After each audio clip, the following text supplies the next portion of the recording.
8 de la mañana con 25 minutos, 8 con 25 minutos en Punto Noticias de Radio Pichincha. Saludamos con nuestro segundo invitado. Nos acompaña vía telemática el periodista especialista o especializado en crimen organizado y seguridad pública, Oscar Balmen, periodista mexicano. ¿Cómo estás, Oscar? Qué gusto saludar de los tiempos. Buenos días, bienvenido.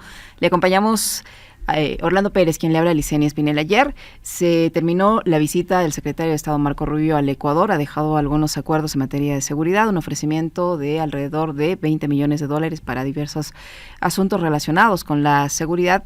Y hay un sinsabor en la ciudadanía respecto a los resultados de esta cita, porque habían muchísimas expectativas. No sé si ocurrió lo mismo en México con la visita del señor Marco Rubio y la presidenta Claudia Sheinbaum. ¿Cómo estuvo esta visita? ¿Qué resultados dejó allá? Un poco para compararlos con los del Ecuador. Buenos días, bienvenido. Hola, Licide, qué gusto saludarte. Hola, Orlando, qué gusto. Igualmente, gracias por el espacio. Sí, creo que en ese sentido nos pasó lo mismo en México. Por supuesto que hubo una mucha atención de la prensa respecto a la visita de Marco Rubio a México, en el cual también pensamos que se iban a hacer anuncios espectaculares, o mucha gente esperaba el anuncio de una cooperación binacional mucho más fuerte, o al menos mucho más prolongada, o con algunos específicos objetivos, y creo que todo quedó en generalidades, que es lamentablemente donde suelen terminar ese tipo de encuentros, los lugares comunes de vamos a cooperar, haremos un trabajo binacional, haremos investigaciones estrechas, pero realmente poco sabemos de los detalles. Y creo que esa falta de detalle, esa falta de conocer cuáles fueron los acuerdos finos, creo que empañan un poco la visita del secretario de Estado Marco Rubio.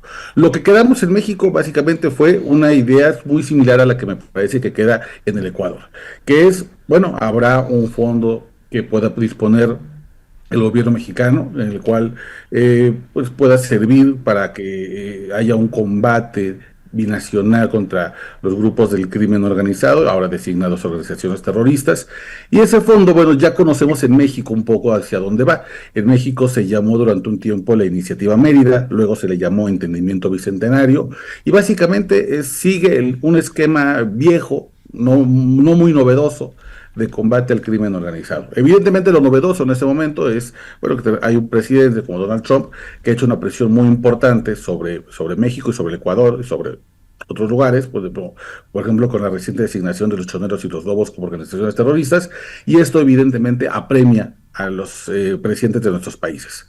Pero igual, me quedo con tu apreciación de que hubo un sinsabor. Creo que nos faltaron puntos específicos que hubieran hecho que la gente pensara que realmente se sacó provecho de esta visita oficial. Pero Oscar, en función de esto también hay dos miradas al respecto. La visita a México tiene unas connotaciones distintas a las de Ecuador, que es un país pequeño comparado con lo que implica en la geopolítica. Además, México es frontera con los Estados Unidos. Pero lo otro es que la postura de Rubio es como que quiere encontrar en países como México, como Ecuador, el eco para las acciones que está desarrollando en el Caribe. Entonces, parecería que incluso no encuentra ese eco, no encuentra ese respaldo implícito, explícito, tácito, mostrando todo el potencial que espera. Y es más, ayer lanzó un tuit del señor Marco Rubio amenazando a los centroamericanos con quitarles visas si llegan a hacer acuerdos con los corruptos chinos, dice él. Entonces, ¿cómo valoras desde tu perspectiva y desde México particularmente en este enfoque regional el rol que está jugando Marco Rubio, que a veces suena medio torpe o banal, o lo que no se ve es que hay algo más de fondo ahí? Claro, yo te diría que hay que hacer una diferencia importante entre el presidente Noboa y la presidenta Claudia Sheinbaum. El presidente Noboa ha demostrado tener una disposición mucho más cercana a Washington, se ha visto mucho más cercano a algunas posiciones como las que ha tenido el presidente Donald Trump, y en el caso de México, la presidenta, bueno, está, digamos, en el otro extremo ideológico del presidente Donald Trump. Esto se ha logrado incluso una muy buena relación entre la presidenta Claudia Sheinbaum y el presidente Donald Trump, en el cual el presidente Trump elogia mucho a la presidenta mexicana, pero al mismo tiempo, cada vez que le da como una especie de elogio, le da un golpecito diciéndole, bueno, es una extraordinaria mujer, pero está completamente atrapada por los cárteles de la droga, ¿no? Y en el caso del presidente Noboa me parece que la apreciación es similar, pero los objetivos son muy diferentes. En el caso del Ecuador, me parece que Marco Rubio busca empezar a construir una alianza con países latinoamericanos y la va a encontrar en el Ecuador. Esa alianza no necesariamente la va a encontrar en México. Aquí hay mucha resistencia, hay mucha todavía animadversión, y por eso creo que los objetivos son distintos. Creo que Noboa viene o fue al Ecuador a buscar cómo empezar a construir su propia alianza con países como Ecuador, como Argentina, como el propio Perú, y me parece que México está intentando justo buscar que México no haga alianza con los países centroamericanos, ¿no? Romper un poco esa inercia a partir de esas amenazas, como tú comentas, de retirar las visas. Pero yo te diría, aunque parece que Marco Rubio no saca mucho de este tipo de encuentros, que solamente un titular fácil o la idea de que se está entablando una cooperación internacional, me parece que además a él le está ayudando a construir su propia candidatura presidencial. No hay que olvidar que aunque nos haya parecido muy largo el inicio del mandato del presidente Donald Trump, en 3 años vuelven a ir a las urnas y hay sin duda una impresión de que Marco Rubio podría ser el sucesor MAGA de Donald Trump. Y ese tipo de acuerdos, ir construyendo desde lo latinoamericano a alguien que tiene un background hispano, que intentaría ser el primer presidente de Estados Unidos con una ascendencia latina, me parece que no hay que olvidar que sirve a sus propios intereses y que a veces los intereses de él no están alineados precisamente con los latinoamericanos. Oscar, ¿se puede decir, por lo que te escucho, que en todo caso, al menos en México, hubo un resultado un poquito más concreto que lo que hubo en el Ecuador? Porque incluso el listado de los acuerdos o de las acciones que se van a implementar es más numeroso el de México que el del Ecuador, que se resume, de acuerdo a lo que ha dicho la Presidencia de la República, en 3 puntos. Trabajo conjunto con el narcotráfico, lavado de activos, minería ilegal, fortalecimiento de la cooperación en seguridad, migración y comercio, y avanzar hacia un acuerdo marco de comercio recíproco e impulsar la atracción de inversiones y la generación de empleo a fin de ampliar el intercambio de bienes entre los dos países. Son algunos de los que ha destacado el gobierno ecuatoriano. Pero la lista de las acciones a las que se han comprometido México y Estados Unidos es un poquito más larga. Sí, aunque yo diría, bueno, estas cosas como de fortalecer los acuerdos binacionales, a mí siempre me suena como una generalidad que no me dice nada. Por ejemplo, aquí en México, la presidenta Claudia Sheinbaum dijo que uno de los acuerdos pasaba por que nosotros también vamos a pedir que se repatrien algunos mexicanos que están presos allá en Estados Unidos para que puedan venir a enfrentar sus procesos judiciales aquí en nuestro país, como México ha enviado ya casi 60 grandes capos a Estados Unidos. Pero, por ejemplo, la lista no la conocemos. Eso me refiero con esas generalidades que podría parecer como que se lograron grandes acuerdos, que se lograron establecer puntos bastante específicos, pero siguen siendo tan generales o tan vagos como justamente fortalecer el tema de la minería. No nos dice nada, y ahora que escuchaba la entrevista que hacían con la asambleísta, pienso que muchas de estas cosas también están pasando por el tema de los recursos naturales. El litio, sin duda, es un elemento que interesa mucho a Estados Unidos, tanto en México como el Ecuador, y a veces me parece que estos acuerdos justamente están escritos de manera tan vaga para que después puedan utilizarse como palanca de negociación justamente para estos recursos naturales que están en América Latina. No hay que olvidar que ese además ha sido históricamente el papel de estas visitas de Estado, siempre ha sido como ver con qué recursos cuentan los vecinos que podamos apoderarnos a través de pantomimas como es la política exterior de Estados Unidos. Ojalá veamos en los siguientes días cómo estos acuerdos comienzan a detallarse. Ojalá tanto en México como en el Ecuador se pudieran hacer unas especies como de comisiones que expliquen a los habitantes de nuestro país qué significa esto de cooperación con desarrollo, ¿no? Eso significa, por ejemplo, que habrá operaciones conjuntas, que habrá, por ejemplo, oficinas de la DEA, oficinas de agencias de Estados Unidos operando en nuestros países, que volveremos a los tiempos en los cuales hay agentes estadounidenses encubiertos y que tengan permisos, por ejemplo, por parte del gobierno. ¿Qué significa este asunto, por ejemplo, del apoyo económico? ¿A cambio de qué? ¿Qué les vamos a dar nosotros a cambio de que nos tiren una bolsa de millones de dólares? Ese tipo de detalles finos, me parece que ahí es donde se esconde. Dicen aquí en México, el diablo se esconde en esos detalles. Y creo que mientras no sepamos a qué específicamente se refieren, todo me parece que queda en lo que siempre hemos visto, ¿no? Ujú. Esta espectacularidad de la visita, el oropel, toda la envoltura, pero no conocemos el contenido. Y a eso Ujú. me tiene un poco preocupado. Claro. Pero Oscar, en la rueda de prensa de ayer del señor Marco Rubio con la canciller ecuatoriana Gabriela Summerfield. Sommerfield, perdón, eh, dijo que no le importan los informes de la ONU. Cuando el periodista del Washington Post, si no me equivoco, le hace la consulta, incluso reacciona airadamente y dice, tú no conoces bien esto, etcétera, etcétera. Todos esos detalles están ahí. ¿Hasta dónde esta postura de Marco Rubio, secretario de Estado, jefe de la diplomacia estadounidense, de desconocer el rol que juega en la Organización de las Naciones Unidas en un tema tan delicado como es el narcotráfico, también está queriendo imponer al resto del mundo una sola visión del tratamiento de un tema como el narcotráfico, con todas sus implicaciones de orden criminal, de orden económico y de orden de salud pública también? Sí, claro, bueno, obviamente hasta el momento los informes de la ONU han sido la guía que han seguido muchos países para crear sus propias políticas antidrogas. Pero bueno, evidentemente Marco Rubio representa a un gobierno que no es globalista, que incluso, bueno, ha decidido dejar de fondear a estos organismos internacionales porque forman parte de una narrativa que no le conviene a Estados Unidos. Déjame ponerte un dato muy concreto. La ONU sostiene que el 70% de la droga en el mundo se mueve por rutas marítimas. Esto obligaría a que los países, sobre todo países como América Latina, tuviéramos que invertir cada vez mucho menos en hacer investigaciones terrestres o dedicar mucho menos, por ejemplo, a patrullajes o a retenes en carreteras y más bien invertir, por ejemplo, en flotillas que detengan estas lanchas como la que vimos que supuestamente estaba cargada de droga que bombardeó el gobierno de Estados Unidos dejando 11 muertos presuntamente integrantes de un grupo criminal venezolano. Ese tipo de inversiones, por ejemplo, que a la vista tienen sentido si uno observa los informes de la ONU, no le hacen sentido a Estados Unidos. Estados Unidos quiere crear sus propios informes, sus propios datos, sus propios argumentos para que los países en América Latina gasten de acuerdo a lo que Estados Unidos necesita como su prioridad.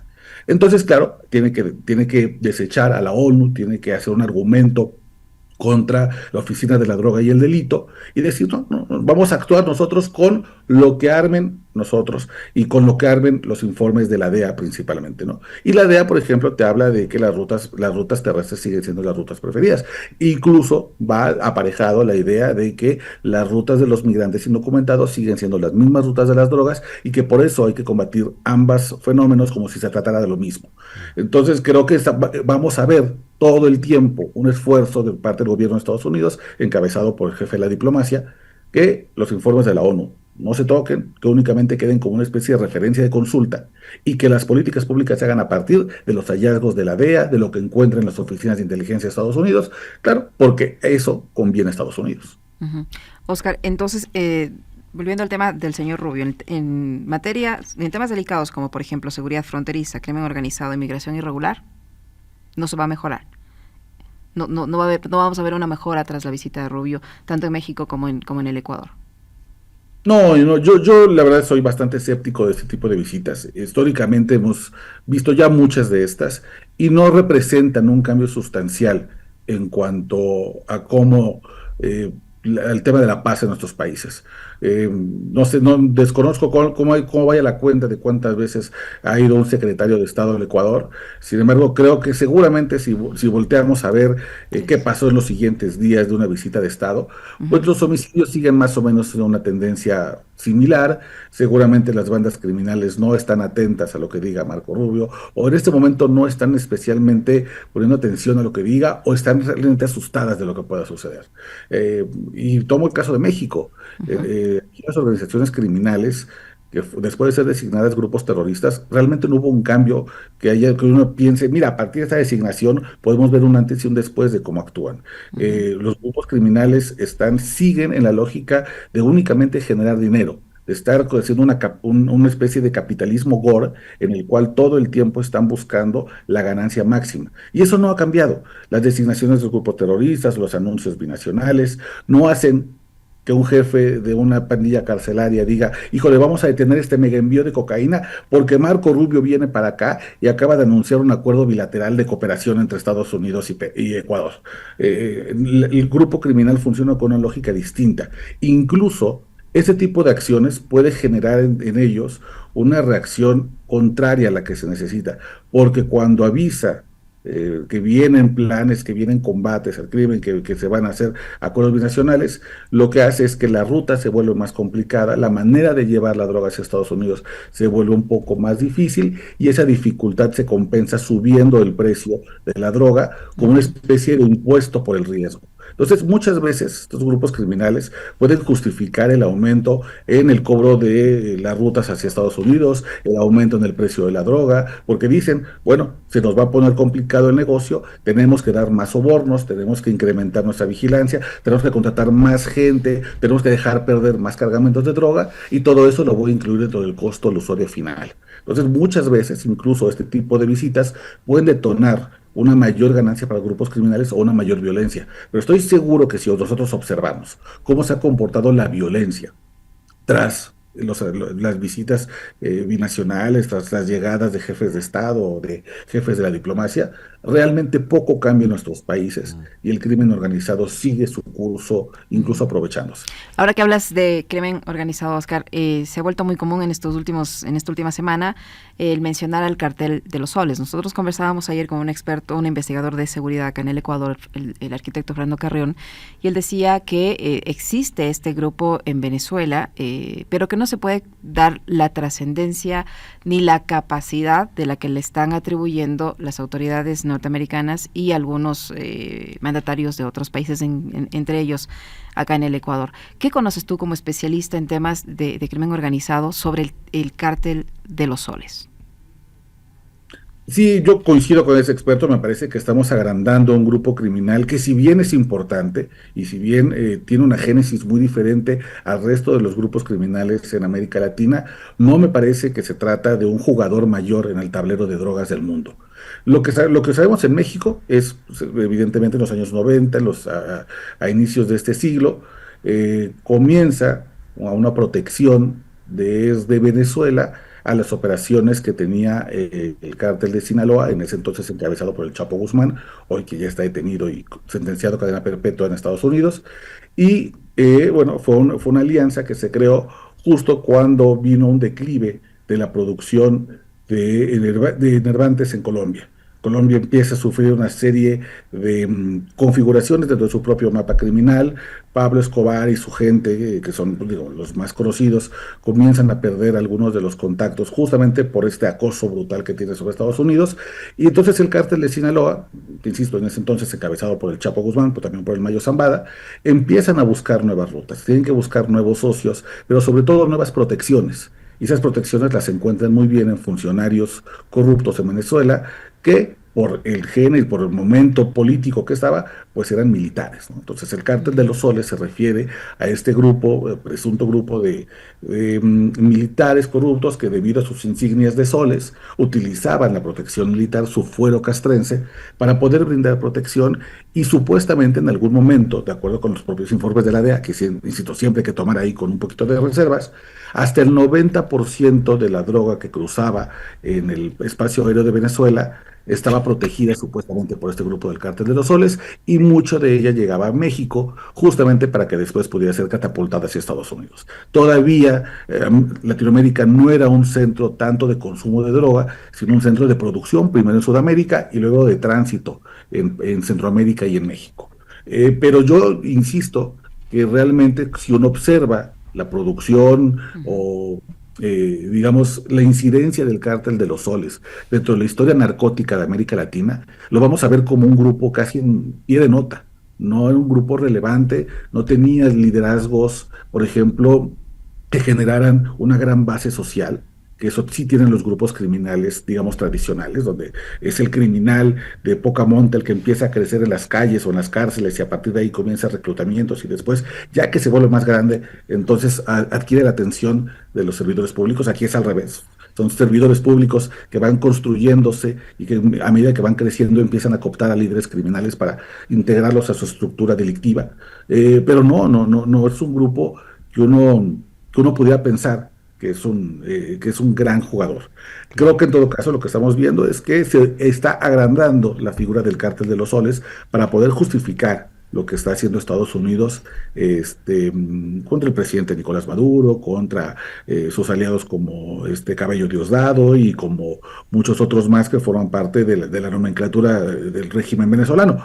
Pero hay que ponerlo en dimensiones. Me parece que realmente los grupos criminales que realmente tienen, han tenido y tendrán un peso todavía en estas estructuras me parece que hoy, decididamente, los cárteles mexicanos, dos principalmente, cártel de Sinaloa, cártel Jalisco Nueva Generación, las pandillas en centroamericanas ya están prácticamente desarticuladas de este gran movimiento global de drogas, pero sí, por ejemplo, el Ecuador, evidentemente en los últimos años se ha convertido en un jugador primario, y luego, bueno, los grupos conocidos de siempre que tenemos en Colombia, que tienen algunos tentáculos en Perú, y evidentemente las pandillas brasileñas, que son las que hacen el contacto entre el continente americano, el continente africano y algunos espacios de Europa.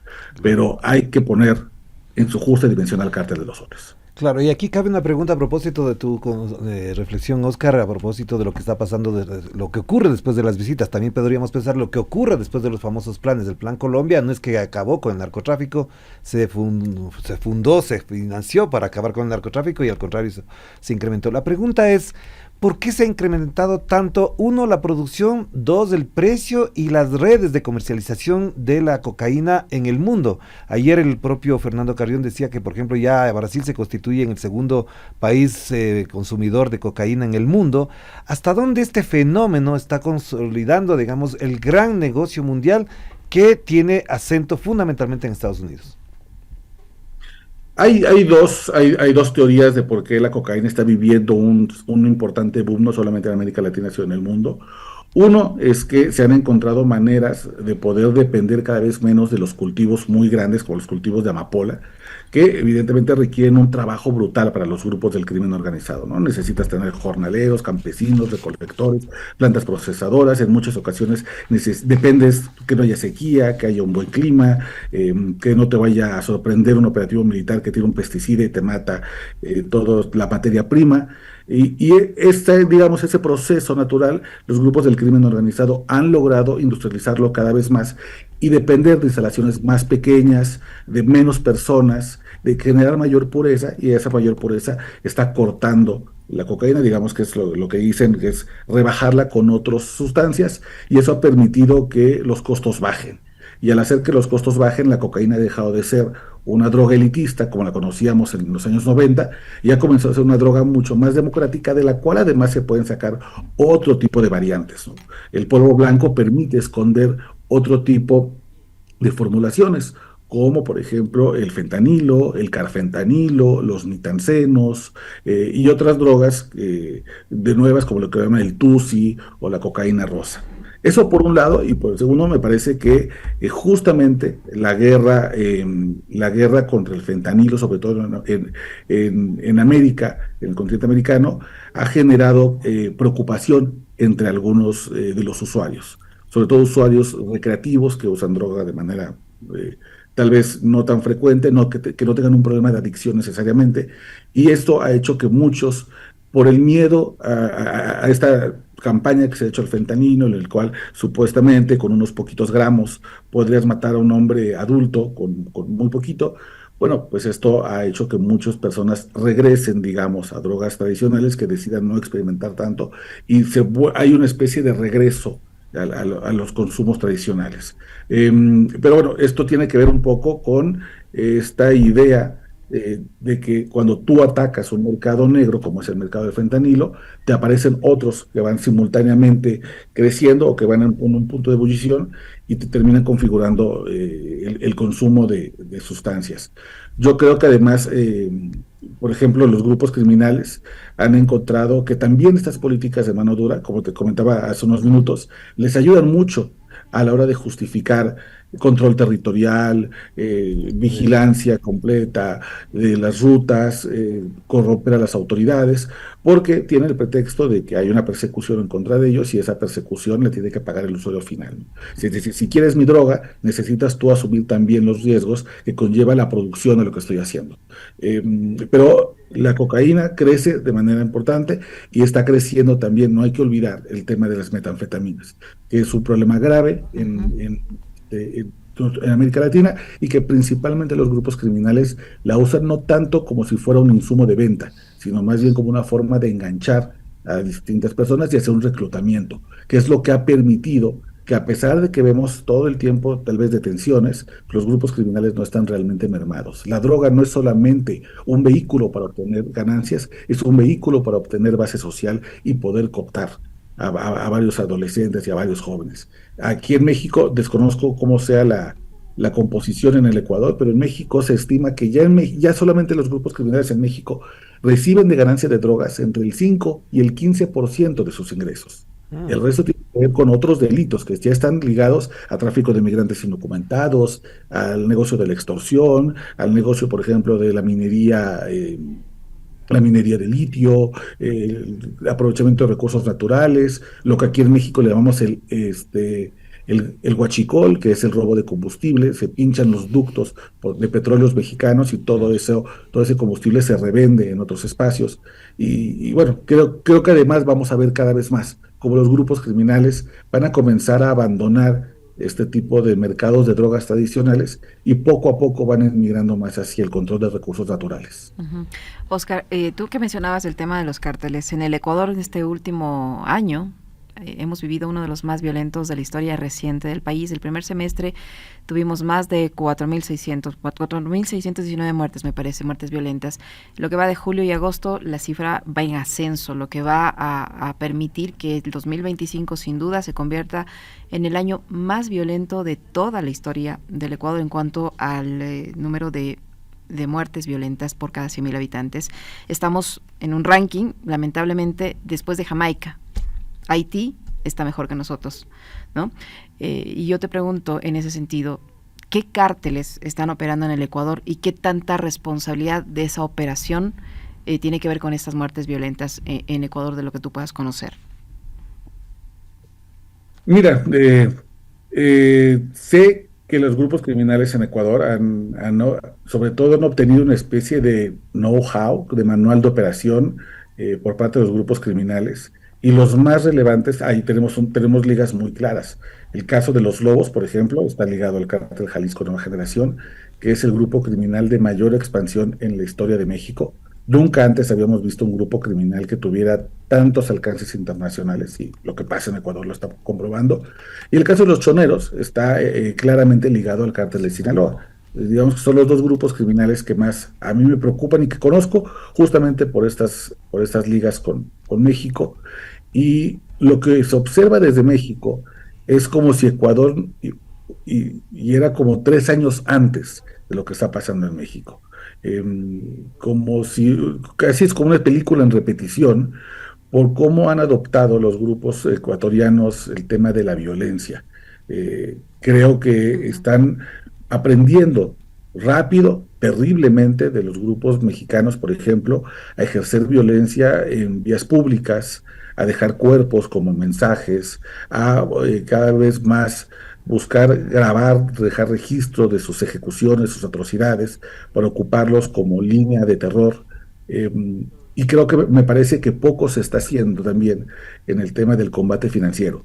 Pareciera como si Ecuador estuviera repitiendo los errores que hizo México hace 3 o 4 años, que es no contar con una unidad de inteligencia financiera robusta, que pueda iniciar sus propias investigaciones y que pueda llevar a una fiscalía una investigación para que se comiencen a judicializar órdenes de aprehensión, ¿no? Dejar de invertir en cárceles pensando que ahí se tienen que podrir los delincuentes, cuando en realidad al no hacerlo se está olvidando que las cárceles se vuelven centros de operaciones del crimen organizado. Continuar con patrullajes de rutina que realmente hacen poco por la seguridad pública. Creo que esos errores los estamos viendo, y el ascenso de los lobos y los choneros dentro del mapa criminal mexicano, pues me parece muy alarmante. Y bueno, responde justo a lo que te comentaba, que ciudades como Guayaquil o ciudades que tienen puertos muy relevantes, pues se vuelven centros de operación, justo porque la droga del mundo se mueve a través de puertos.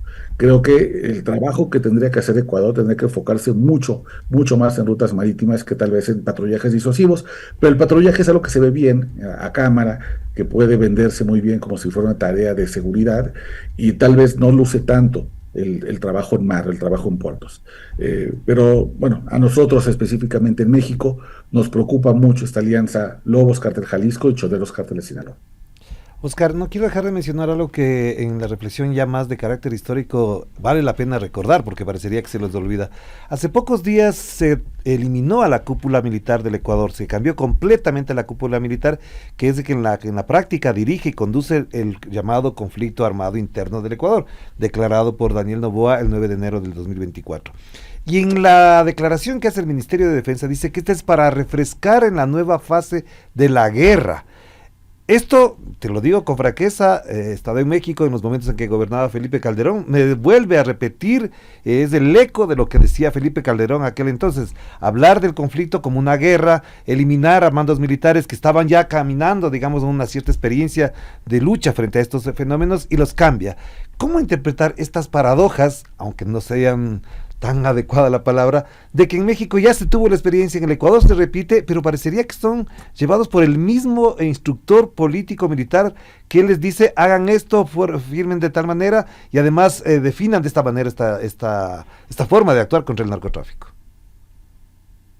Bueno, es que lo que pasa terriblemente en América Latina es que muchas veces, como tú decías, los asesores de seguridad son los mismos y lo único que hacen son reciclar manuales, le cambian México por Ecuador y entonces venden políticas públicas como si fueran la panacea, como si fueran la gran novedad.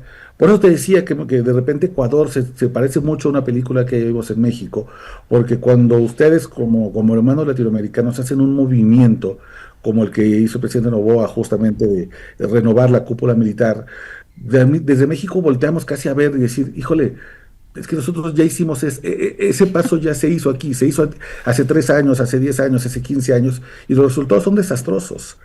Muchas veces, cuando tú eliminas la cúpula militar, la sustituyes por otra nomenclatura militar, y lo que haces es enviar a esos nuevos militares a hacer lo que en México llamamos operativos conjuntos, que era militarizar la seguridad pública, a un problema grave de violencia, le apilabas un problema grave de violación de derechos humanos. Porque estos militares que tal vez no conocían o no tenían la carrera o la veteranía para poder enfrentar a estos grupos criminales, desde lo novedoso generaban problemas gravísimos en las comunidades, por ejemplo, detenciones arbitrarias a jóvenes que estaban tatuados o que son racializados, un tema, por ejemplo, de expulsión de las comunidades, sobre todo en adultos mayores. Incrementa mucho la violencia sexual contra niñas y adolescentes cuando hay una ocupación militar en alguna zona, y esto lo que hace es que tensa la relación entre la ciudadanía y las autoridades, y hace el efecto contrario. Genera que muchas veces para poder obtener paz en tu territorio, la gente no confía en el militar, no confía en las autoridades y prefiera acudir con un jefe de plaza, con un grupo criminal para poder obtener lo que necesita. Entonces, este tipo de cosas ya las hemos visto lamentablemente en México y tienen resultados desastrosos. Pero me parece que forma parte del reconocimiento de 2 fenómenos muy interesantes. Uno, que evidentemente está infiltrado el crimen organizado de Ecuador, de las instituciones armadas en Ecuador, y se tiene que hacer una limpia, pero no se sabe cómo hacerla sin generar un problema de inestabilidad, porque, claro, renovar a la cúpula militar no es una decisión sencilla, puede eso tener incluso un efecto terrible en la gobernabilidad. Y segundo, que los grupos criminales en Ecuador están paramilitarizados, que tienen estructuras similares a las de un ejército, que actúan a partir de instrucciones militares, que su armamento puede incluso rivalizar con el de un ejército real, y entonces se tiene que usar el instrumento más rudo posible, pero solamente las acciones de mano dura no tienen mucho sentido. Aquí tiene que ir acompañado siempre de un ataque financiero, porque los grupos criminales, tanto en México como en Ecuador, ya no son cárteles, ya no son pandillas, ya no son maras o llámale como quieras. Hoy son empresas criminales transnacionales. Y a las empresas criminales o a cualquier empresa, la única manera de derrotarlas en el campo de acción es a través de sanciones financieras. Y me parece que Ecuador, si algo quisiera ser novedoso, si quisiera rebasarnos, digamos, en términos de qué sí se puede hacer y qué no se ha intentado, es generar oficinas fuertes de investigación financiera y empezar a buscar cuáles son esas empresas legales que tienen los grupos criminales, de donde obtienen recursos importantes económicos con los cuales hacen la compra de armas, la compra de drogas, la compra de funcionarios corruptos, y entonces cortar de raíz esos ingresos. Eso es algo que apenas en México se está haciendo, apenas estamos empezando a ver y ya empezamos a ver buenos resultados. Pero no, híjole, la verdad es que me apena mucho, pero esa receta ya la vivimos en México y te diré que genera el doble de problemas en muchas ocasiones. Qué interesante. Muchísimas gracias, Oscar. Muy gentil por atendernos. Siempre un gusto conversar contigo y conocer más de estos temas. Muy amable. Igualmente, muchas gracias, que tengan muy buen día. Un abrazo a la distancia, que estén muy bien. El periodista mexicano Oscar Balmen, periodista especializado en crimen organizado y seguridad pública, que ha estado con nosotros narrando una realidad espeluznante que se está viviendo en el Ecuador. Y lo que veremos el próximo domingo también en Argentina en las elecciones será algo que también llamará la atención y que sería bueno analizarlo la próxima semana también en este espacio de entrevistas, porque lo que ocurre en Argentina con el señor Milei y Libertad Avanza, que es uno de los movimientos políticos creados a partir de esta lógica que estamos analizando, también será motivo de reflexión, porque efectivamente lo que pasa en México, lo que pasa en Ecuador y lo que pasa en Argentina también da cuenta de la situación geopolítica alrededor de la geopolítica instaurada por el señor Donald Trump y la visita del señor Marco Rubio. No se olviden de este detalle, no es menor. Estaremos atentos a las elecciones del próximo domingo en Argentina.